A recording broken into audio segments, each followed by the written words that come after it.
가만입니다. 더시저입니다. 어제 장은 3대 지수 모두 하락으로 마무리, 반도체도 하락으로 마무리를 하였습니다. 그러나 장 후에 나온 애플과 아마존의 실적 발표로 주간 선물장은 약간의 상승으로 어제의 하락을 조금 되돌려주는 상황으로 돌려놨습니다. 그리고 이제 빅테크의 실적은 모두 끝났고, 물론 엔비디아의 실적이 남아있긴 하지만 엔비디아의 실적은 11월 19일이에요. 현재부터 11월 19일까지는 약 보름간의 간격이 남아있는데 그 기간이 조금 위험해진 것 같습니다. 개인적인 생각입니다. 현재 빅테크의 어닝 기대감으로 나스닥이 계속적으로 상승을 이어왔고, 이제 빅테크의 실적은 다 나왔다. 그러면은 이제 현재 월봉의 볼린저 밴드 둥둥인 이 나스닥을 버팅기게 해줄 수 있는 재료가 있겠느냐, 그게 현재 제일 걱정이에요. 공포지수는 37. 공포지수는 완전히 이제 마탱이가 같구나. 나스닥은 여전히 최고점인데 우리 공포지수는 완전히 마탱이가 같다. 마켓 모멘텀은 이제 그리드로 살짝 내려왔고요. 푸드앤콜옵션도 그리드로 올라왔습니다. 푸드앤콜옵션과 마켓 모멘텀이 그나마 지금 시장을 객관적으로 바라볼 수 있는 지표다. 근데 푸드앤콜옵션은 약간 미세하게 올라간 0.62, 여전히 그래도 낮은 수준이긴 해요. 여전히 현재는 3배 레버리지의 부분 익절 구간이라고 생각합니다. US100 나스닥 지수 메인 상승의 채널 파란색 음영을 잘 타고 올라가다가 갑자기 개미 털기가 나온 후에 급등을 시작했습니다. 그리고 현재는 이 급등의 채널 빨간색 상단, 빨간색 하단에서 다시 오버슈팅으로 올라왔다가 다시 한번 급등의 채널 상단 라인까지 내려온 상황.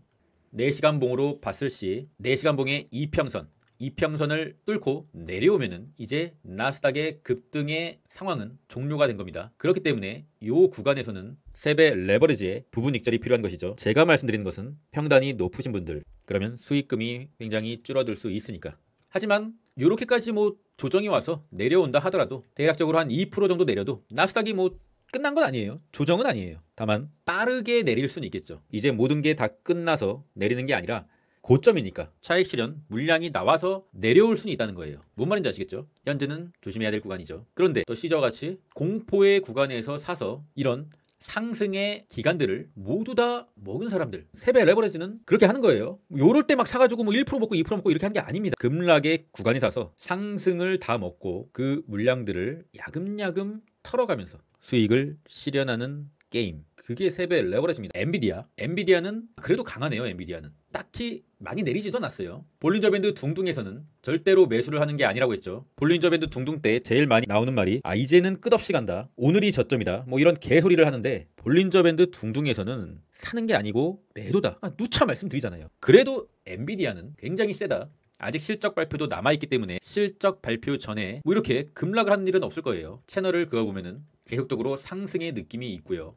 다만 추가적인 매수를 고려해야 될 때는 최소한 올라오고 있는 중앙 이평선에 터치할 때, 가격은 지금 알 수 없죠. 그 정도면은 엔비디아를 다시 매수해 볼 수 있겠다. 현재는 보유자의 영역권, 반도체는 계속적으로 상승을 하고 있죠. 어제는 살짝 내렸지만 추가적인 매수를 고려하시는 분들이 있다면 중앙 이평선까지 좀 조정을 주면은 그때 좀 추가적인 매수를 할 수 있겠습니다. 반도체 1배 지수를 보고 속스를 매매하시면 됩니다. 속스를 같은 경우는 근데 조정이 오면은 마이너스 한 10% 정도는 그냥 우습게 오기 때문에, 그래서 최근에 사신 분들은 이런 볼린저 밴드 둥둥 때 수익 실현을 해야 됩니다. 여기서 사서 속스를 장투한다? 말도 안 되는 얘기죠. 현재 저는 속스를 10불짜리를 여전히 보유 중입니다. 9불짜리는 여기서 익절을 했고 9불대를 여기서 익절했기 때문에 10불대의 물량들은 속슬이 0불이 돼도 수익입니다. 3배 레버리지는 이렇게 하는 거라고요, 여러분.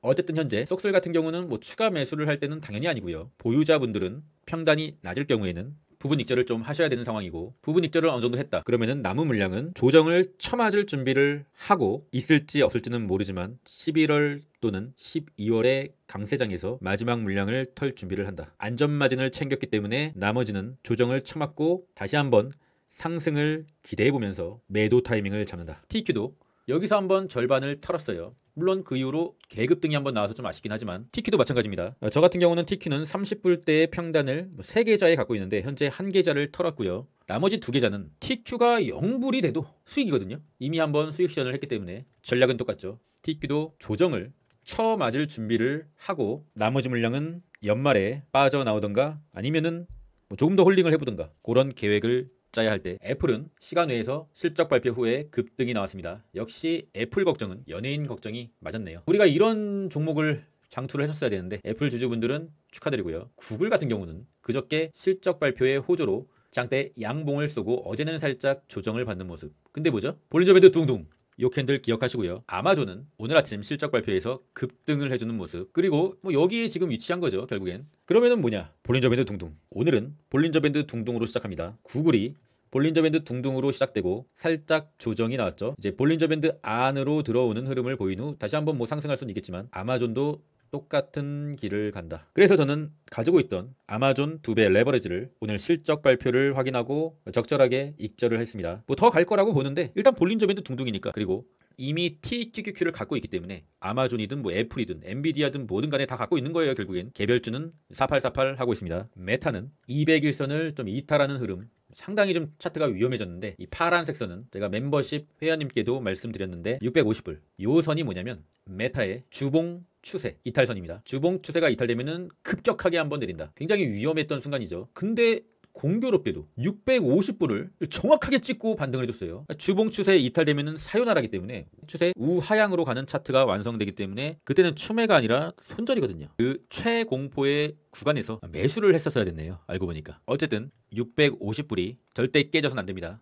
깨지면은 굉장히 위험해진다. 현재는 200일선 밑에 있기 때문에 굉장히 좀 시간이 많이 걸릴 것 같아요. 일단 저도 메타를 갖고 있긴 한데 상황을 좀 더 지켜보고 결정을 해야 될 것 같습니다. 고비는 요 캔들에서 빠져나왔는데 아직 뭐 끝난 건 아닌 것 같아요. 좀 더 상황을 지켜보고 매수를 할지 안 할지 고려해보고 SMR도 다시 상승 채널 안에 있기 때문에 아직 끝났다고 볼 순 없다. 매수는 항상 상승 채널 하단에서 매수를 하고 이탈하면은 잘라내야겠죠. 솔라 엣지 상승 채널 하단입니다. 가격은 34불. 요 가격에서 손익비를 짧게 잡고 접근할 수 있는 구간. 비트마인은 장후에 코인베이스와 스트래티지의 실적이 나왔는데 실적이 좋게 나왔어요. 그래서 약간의 시간 외에서 기술적 반등을 해준 모습인데 너무 많이 내렸네요. 비트마인. 스토캐스틱은 과매도의 상황이고 추세선을 다 깨고 내려갔기 때문에 기술적 반등이 나오면은 물량을 정리를 해야 되지 않을까 생각하고 있어요. 지금 코인 시장이 굉장히 위태위태합니다. 이게 저점이었기를 기도하는 수밖에 없죠. 코인의 공포지수는 29. 과거의 경험을 보면은 이 코인의 공포지수가 25 이하 익스트림 피어로 넘어가면은 그래도 코인은 기술적 반등은 좀 왔었던 사례가 있었었죠. 최근에 여러 번 그랬고요. 테더의 도미넌스입니다. 테더의 도미넌스가 다시 한번 상승 채널로 입성을 해줬다. 여기를 지지받고 다시 오를 수가 있을 수도 있을 것 같아요. 코인은 뭐 현재가 저점일 수도 있는데 현재 상황, 실시간 상황으로는 뭐 시즌 종료가 맞는 것 같아요. 이게 시즌 종료가 아니면은 도대체 뭐가 시즌 종료겠습니까? 뭐 다 내려서 비트코인이 뭐 이렇게 내려야 여기가 시즌 종료겠습니까? 고점이 이미 나왔을 수도 있다. 뭐 그런 게 시즌 종료지. 다 내려서 여기서 손절을 하면은 뭐 무슨 의미가 있겠어요? 손절하라는 얘기는 아니고요. 어쨌든 코인은 너무 공격적으로 비중을 많이 넣어선 안 됩니다. 다시 한번 테더의 도미넌스가 추세가 꺾이는 것을 확인하고서도 따라잡아도 늦지가 않아요. 왜냐면은 어차피 비트코인이든 이더리움이든 무슨 코인이든 간에 지금 잡아서 장투할 그런 시기도 아니고 차트도 아닙니다. 코인 관련주나 모든 코인은 현재 구간은 다시 오르더라도 단타, 단기 매매로 해야 돼요. 그렇기 때문에 드리는 말씀이죠. 너무 유튜버들의 선동에 넘어가지는 않으셨으면 좋겠어요. 여러분의 돈은 여러분이 지켜야 되니까. 비트코인은 조금 반등이 나왔네요. 그래도 오늘